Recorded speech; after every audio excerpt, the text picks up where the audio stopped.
Quand vous avez vu ce film, vous avez immédiatement réagi. Qu'est-ce qui vous a indigné tout de suite? Bien, si vous voulez, c'est le contraste absolument saisissant qu'il peut y avoir entre des images par nature porteuses d'émotions que sont les images de la déportation avec un ancien déporté, Walter Besson en l'occurrence. La première pensée qui nous venait à l'esprit, mais à tous sans exception, c'est est-ce que ce soir je serai vivant? Mais aussi le voyage des enfants à Dachau, tout ça est porteur d'un capital d'émotions absolument considérable.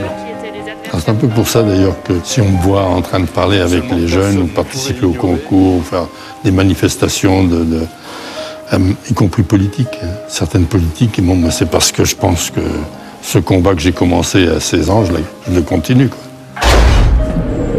Alors quand on regarde ça, vous mettez des images du président de la République qui ont été choisies de telle sorte que il apparaît carrément ridicule. Merci beaucoup, je vous vois très bien.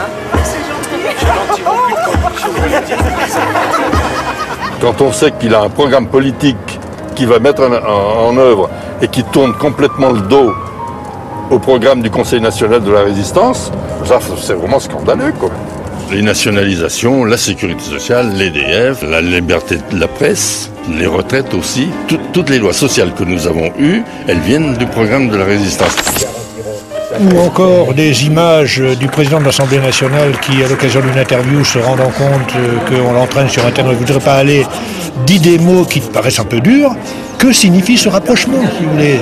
C'est la résistance et un débat politicien contemporain, mais ça se passera pas bien. Vous avez compris, hein? Je ne laisserai rien passer. Alors comment peut-on rapprocher la résistance de l'époque d'une opposition à la politique gouvernementale aujourd'hui? On alimente la guerre civile.